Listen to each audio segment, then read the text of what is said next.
नमस्कार। Political pitch में आप सभी लोगों का स्वागत है। केंद्र की सत्ता उत्तर प्रदेश से होकर के गुजरती है। भारतीय राजनीति में ऐसा कहा जाता है और ऐसा कहे जाने के पीछे बड़ा तथ्य यह है कि उत्तर प्रदेश में लोकसभा की 80 सीटें हैं जो किसी भी राज्य में सर्वाधिक है। और इन 80 सीटों पर जिस पार्टी को बहुमत मिलता है, निश्चित रूप से दिल्ली की सत्ता हासिल करने में आसानी होती है। उत्तर प्रदेश की राजनीति की अगर आज हम चर्चा करें, उत्तर प्रदेश के राजनीतिक परिदृश्य को देखें तो योगी आदित्यनाथ के उभार के बाद मोदी की लहर में 2017 का विधानसभा चुनाव उत्तर प्रदेश में भारतीय जनता पार्टी जीती और पूर्ण बहुमत से सरकार बनाई। योगी आदित्यनाथ को नेता के रूप में चुना गया। योगी आदित्यनाथ को उत्तर प्रदेश की कमान संभालते ही उत्तर प्रदेश में भारतीय जनता पार्टी के लिए अच्छे दिन वापस आ गए। 2017 के बाद 2022 के विधानसभा चुनाव में भी योगी आदित्यनाथ के नेतृत्व में भारतीय जनता पार्टी ने प्रचंड जीत हासिल की। तो वहीं पर 2014 में मोदी लहर में उत्तर प्रदेश के 80 लोकसभा सीट में से अमित शाह के रणनीतियों के आगे सभी राजनीतिक दल पानी भरते हुए नजर आए और उत्तर प्रदेश में भारतीय जनता पार्टी 73 सीटें जीतने में सफल हो गई। 2019 के लोकसभा चुनाव में भी भारतीय जनता पार्टी को 64 सीटें मिली उत्तर प्रदेश से। ऐसे में आगामी लोकसभा चुनाव के लिए भी उत्तर प्रदेश महत्वपूर्ण है, जहां इंडिया अलायंस में कांग्रेस के लोग बीएसपी को भी इंडिया अलायंस में शामिल करना चाहते हैं। तो वहीं पर समाजवादी पार्टी के अखिलेश यादव ने कांग्रेस से सवाल पूछा है कि क्या बहुजन समाज पार्टी भी इस अलायंस का हिस्सा बनने वाली है, और अपनी राय भी व्यक्त करते हुए कहा है कि समाजवादी पार्टी नहीं चाहती है कि उत्तर प्रदेश में इस गठबंधन का हिस्सा बने मायावती की पार्टी बहुजन समाज पार्टी। तो दूसरी तरफ 1 ट्रिलियन अर्थव्यवस्था बनाने का जो लक्ष्य लेकर के योगी आदित्यनाथ चल रहे हैं, उस पर भी उन्होंने तंज कसा और योगी आदित्यनाथ मंत्रिमंडल का एक निर्णय कि प्रीमियम ब्रांड की जो शराब है वो मेट्रो स्टेशन पर, रेलवे स्टेशन पर भी बेची जाएगी, इस निर्णय पर भी तंज कसते हुए अखिलेश यादव कहते हैं कि अब उत्तर प्रदेश में शराब बेचकर उत्तर प्रदेश को 1 ट्रिलियन की अर्थव्यवस्था बनाएंगे योगी आदित्यनाथ।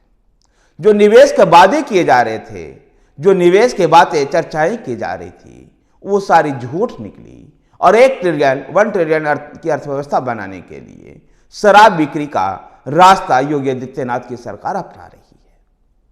जबकि शराब जो है समाज में शांति भंग करने का बड़ा कारण बनता है, परिवार में अशांति होती है, कई परिवार इससे बर्बाद हो जाता है।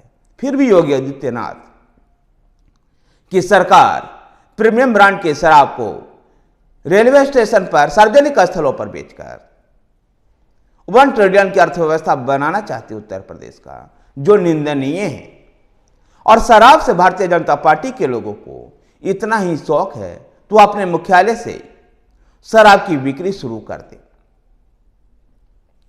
तो दूसरी तरफ भारतीय जनता पार्टी का सहयोगी उत्तर प्रदेश में सुभासपा के अध्यक्ष ओपी राजभर, जो अपने बयानों के लिए जाने जाते हैं, अपने बयानों के लिए सुर्खियां बटोरते हैं, आखिर उन्होंने फिर से एक बार ऐसा बयान दिया और उन्होंने कहा कि समाजवादी पार्टी के नेता अखिलेश यादव भारतीय जनता पार्टी के नेताओं से, मुख्यमंत्री योगी आदित्यनाथ से लगातार मुलाकातें करते रहते हैं और उनके मुलाकात का एकमात्र मकसद है कि ईडी और सीबीआई के जो छापे हैं, जो उनके काले कारनामे हैं, उन पर छापे ना पड़े और इसलिए वो भारतीय जनता पार्टी के नेताओं से मिलते रहते हैं। कैबिनेट विस्तार को लेकर के भी उन्होंने कहा कि 2 साल पहले ही तय हो चुका है कि मुझे मंत्री बनना है, लेकिन कैबिनेट विस्तार जब भी होगा मुझे कैबिनेट मंत्री बनाया जाएगा। गौरतलब है कि 2022 के विधानसभा चुनाव में सुभाष ने भारतीय जनता पार्टी का साथ छोड़ करके समाजवादी पार्टी का दामन थाम लिया था। विधानसभा चुनाव के पश्चात फिर से एक बार सुभाष ने सपा का दामन छोड़कर भारतीय जनता पार्टी के साथ आ गए और जब से वो भी इंतजार कर रहे हैं कि योगी मंत्रिमंडल का विस्तार होगा और उनको मंत्री बनाया जाएगा। 33% महिला आरक्षण को लेकर के भी सुभाष ने कहा कि विपक्ष इस पर राजनीति करती रहती है, जबकि भारतीय जनता पार्टी ने ये काम करके दिखाया है और ये एक अच्छा कदम है और आने वाले लोकसभा चुनाव में भी जिससे भारतीय जनता पार्टी को फायदा मिलेगा। 3 राज्यों में चुनावी जीत को वो मोदी मैजिक के कारण जीत बताते हैं, भारतीय जनता पार्टी के रणनीति के कारण जीत बताते हैं और कहते हैं कि आगामी लोकसभा चुनाव में भारतीय जनता पार्टी को इसका फायदा मिलेगा। साथ ही उन्होंने मुसलमानों के साथ सभी राजनीतिक दलों ने छलावा किया है, सभी राजनीतिक दल ने ठगा है। मुसलमान कभी कांग्रेस को, फिर बीएसपी को, उसके बाद समाजवादी पार्टी को लगातार वोट करते रहे हैं, फिर भी मुसलमानों की अनदेखी इन पार्टियों ने की है।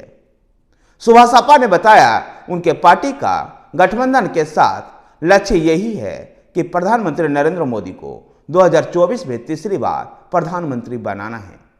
धन्यवाद साथियों, अगर आपको वीडियो पसंद आए तो वीडियो को लाइक कीजिए, शेयर कीजिए। हमारे साथ बने रहने के लिए हमारे चैनल पॉलिटिकल पेज को सब्सक्राइब कीजिए। धन्यवाद।